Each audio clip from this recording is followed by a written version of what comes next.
بلکہ اس نے خط خطوط ماتم پرسی اور اشتیاق کے جو لکھے ان کا بھی جواب اس خواب خرگوش میں نہ بھیجا۔ اس شرمندگی سے جی تو نہ چاہتا تھا، پر سوائے اس گھر کے اور کوئی ٹھکانہ نظر میں نہ ٹھہرا۔ جو تو پیا پیدا خالی ہاتھ گرتا پڑتا ہزار محنت سے وہ کئی منزلیں کاٹ کر ہمشیر کے شہر میں جا کر اس کے مکان پر پہنچا۔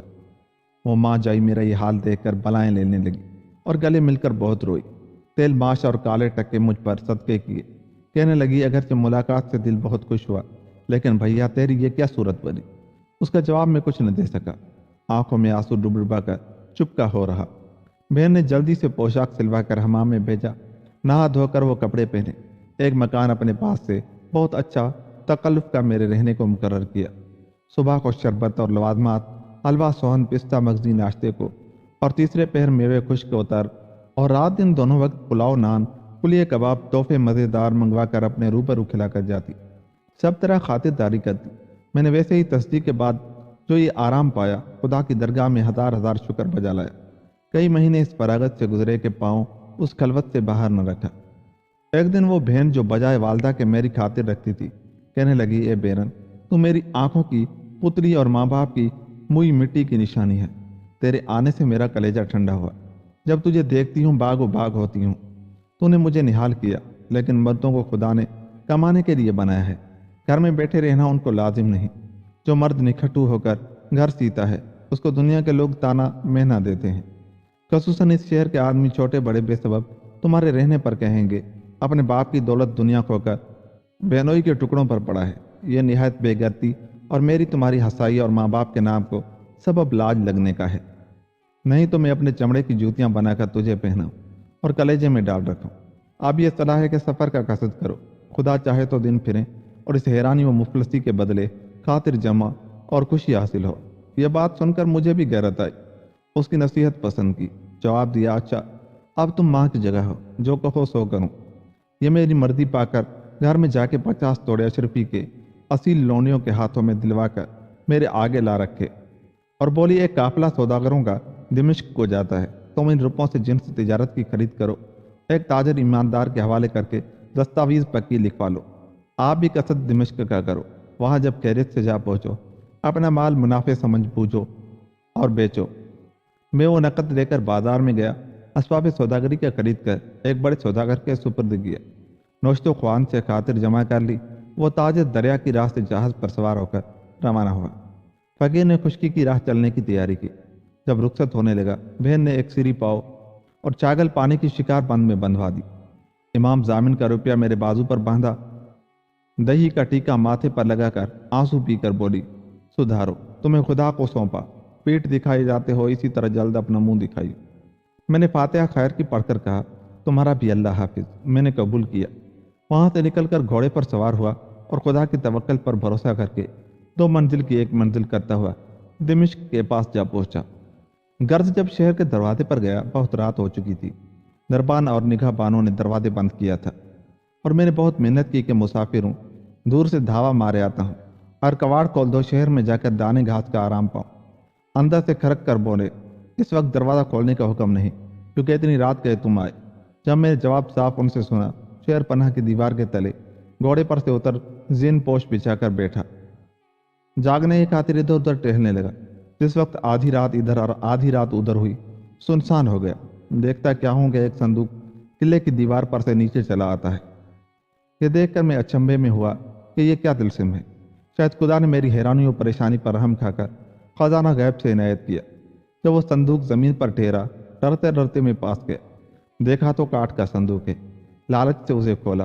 ایک معشوق خوبصورت کامنی سی عورت جس کے دیکھنے سے ہوش جاتا رہے، گھائل، لہو میں تربتر، آنکھیں بند کیے پڑی کل بلاتی ہے۔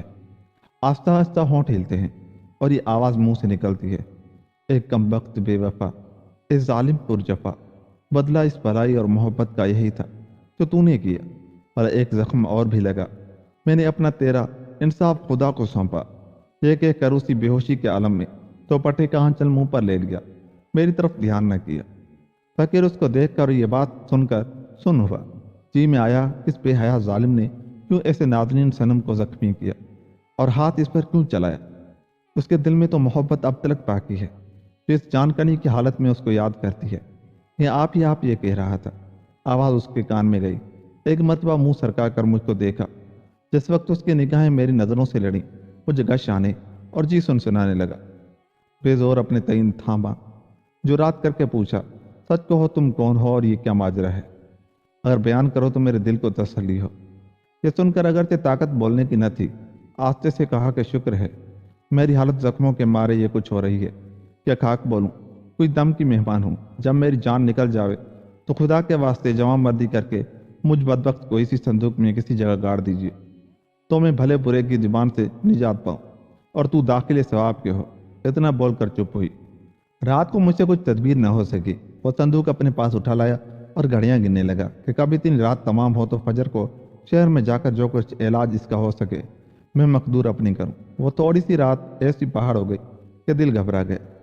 بارے خدا خدا کر کے صبح جب نزدیک ہوئی، مرغ بولا، آدمیوں کی آواز آنے لگی۔ میں نے فجر کی نماز پڑھ کر صندوق کو خورجی میں کسا۔ جو ہی دروازہ شہر کا کھلا، میں شہر میں داخل ہوا۔ ہر ایک آدمی اور دکاندار سے حویلی کرائے کی تلاش کرنے لگا۔ ڈھونڈتے ڈھونڈتے ایک مکان خوش کتا بھاڑے لے جا کر اترا۔ پہلے اس معشوق کو صندوق سے نکال کر روئی کے پہلوں پر ملائم بچھونا کر کے ایک گوشے میں لٹایا اور آدمی اعتبار وہاں چھوڑ کر فقیر جرح کی تلاش میں نکلا۔ ہر ایک سے پوچھتا پھرتا تھا کہ اس شہر میں جرح کاریگر کون ہے اور کہاں رہتا ہے۔ ایک شخص نے کہا، ایک حجام جرحی کے کسب اور حکیمی کے فن میں پکا ہے اور اس کام میں نپٹ پکا ہے، اور مردے کو اس کے پاس لے جاؤ، خدا کے حکم سے ایسی تدبیر کرے کہ ایک بار وہ جی اٹھے۔ وہ اس محلے میں رہتا ہے اور عیسیٰ نام ہے۔ میں یہ مستعار سن کر بے اختیار چلا۔ تلاش کرتے کرتے پتے سے اس کے دروازے پر پہنچا۔ ایک مرد سفید ریش کو دہلیز پر بیٹھا دیکھا اور کئی آدمی مرہم کی تیاری کے لیے کچھ پیس پاس رہے تھے۔ فقیر نے مارے خوشامد کے ادب سے سلام کیا اور کہا، میں تمہارا نام اور خوبیاں سن کر آیا ہوں۔ ماجرا یہ ہے کہ میں اپنے ملک سے تجارت کے لیے چلا، قبیلوں کو بس سبب محبت ساتھ لیا۔ جب نزدیک اس شہر کے آیا، تھوڑی سی دور رہا تھا کہ شام پڑ گئی۔ اندھے ملک میں رات کو چلنا مناسب نہ جانا، میدان میں ایک درخت کے تلے اتر پڑا۔ پچھلے پہر ڈاکہ آیا، جو کچھ مال و اسباب پایا لوٹ لیا۔ گہنے کی لالچ سے اس بیوی کو بھی گھائل کیا۔ مجھ سے کچھ نہ ہو سکا۔ رات جو باقی تھی چوں تو کر کے کاٹی۔ فجر ہی شہر میں آن کر ایک مکان کرایہ لیا۔ ان کو وہاں رکھ کر میں تمہارے پاس دوڑا آیا ہوں۔ خدا نے تمہیں یہ کمال دیا ہے کہ اس مسافر پر مہربانی کرو۔ غریب خانے تشریف لے چلو، اس کو دیکھو۔ اگر اس کی زندگی ہوئی تو تمہیں بڑا جس ہوگا اور میں ساری عمر غلامی کروں گا۔ عیسیٰ جرح بہت رحم دل اور خدا پرست تھا۔ میری غریبی کی باتوں پر ترس کھا کر میرے ساتھ اس حویلی تک آیا۔ زخموں کو دیکھتے ہی میری تسلی کی۔ بولا کہ خدا کے کرم سے اس بیوی کے زخم 40 دن میں بھر آویں گے۔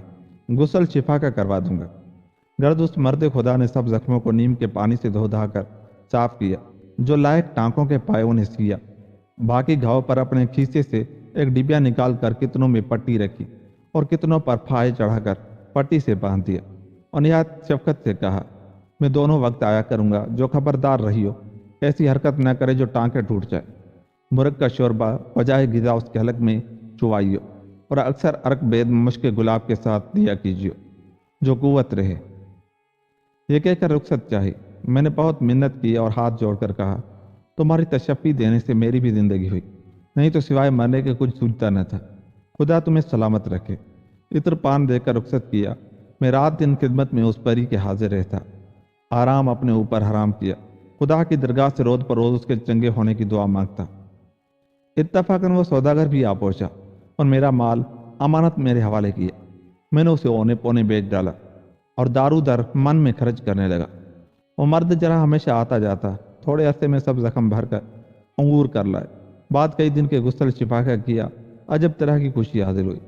خلت اور اشرفیاں عیسیٰ حجام کے آگے دھریں اور اس پری کو فرش بچھا کر مسند پر بٹھایا۔ فقیر غریبوں کو بہت سی خیر خیرات کی۔ اس دن گویا بادشاہ ہفتے اقلیم کی اس فقیر کے ہاتھ لگی اور اس پری کا شفا پانے سے ایسا رنگ نکھرا کہ مکھڑا سورج کی مانند چمکنے اور کندن کی طرح دمکنے لگا۔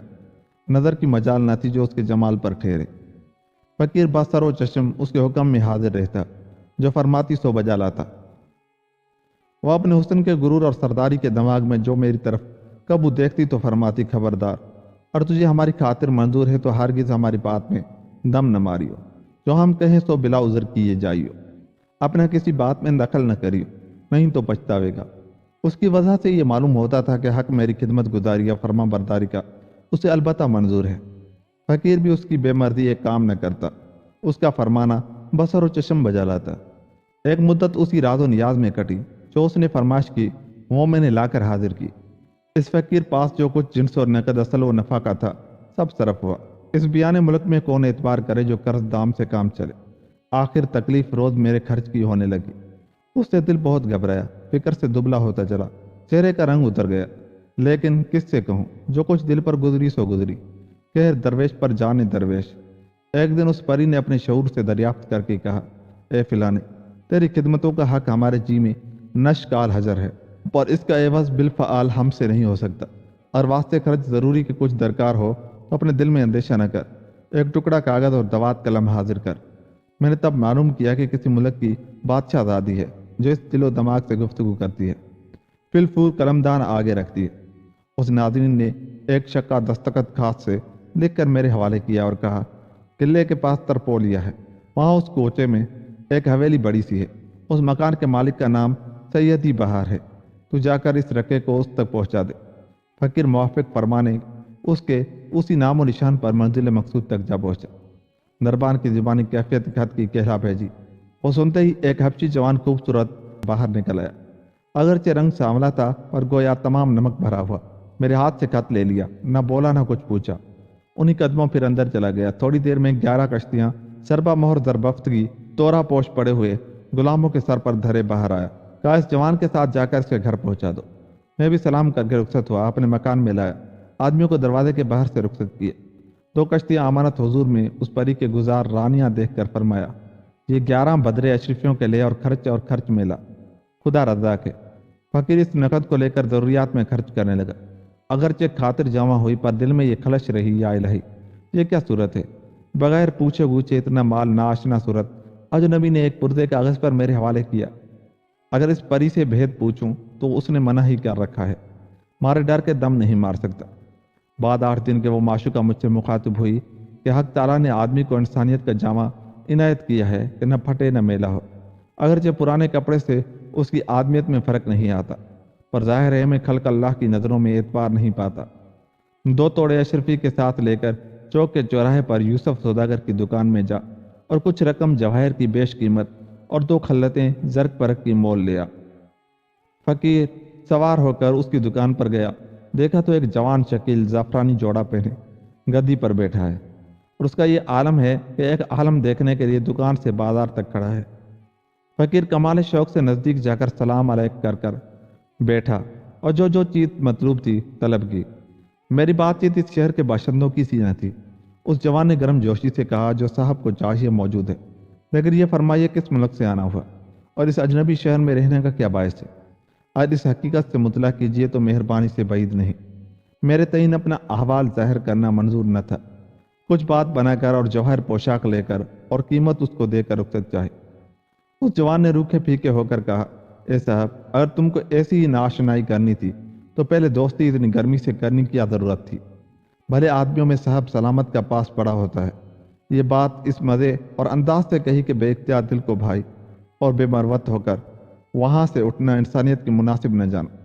اس کی خاطر پھر بیٹھا اور بولا، تمہارا فرمانا سر آنکھوں پر، میں حاضر ہوں۔ اتنا کہنے سے بہت خوش ہوا، ہنس کر کہنے لگا، اگر آج کے دن غریب کھانے پر کرم کیجیے تو تمہاری بدولت مجلس خوشی کی جمع کا 2-4 گھڑی دل بہلاویں اور کچھ کھانے پینے کا شغل باہم بیٹھ کر کریں۔ فقیر نے اس پری کو کبھی اکیلا نہ چھوڑا تھا۔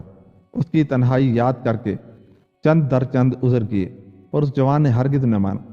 آخر وعدہ ان چیزوں کو پہنچا کر میرے پھر آنے کا لے کر اور قسم کھلا کر رخصت دی۔ میں دکان سے اٹھ کر جواہر اور خلتیں اس پری کی خدمت میں لایا۔ اس نے قیمت جواہر کی اور حقیقت جوہری کی پوچھی۔ میں نے سارا احوال مول تول کا اور مہمانی کی بادید ہونے کا کہہ سنایا۔ فرمانے لگی، آدمی کو اپنا قول قرار پورا کرنا واجب ہے۔ ہمیں خدا کی نگہبانی میں چھوڑ کر اپنے وعدے کو وفا کا ضیافت قبول کرنی سنت رسول کی ہے صلی اللہ علیہ وآلہ وسلم۔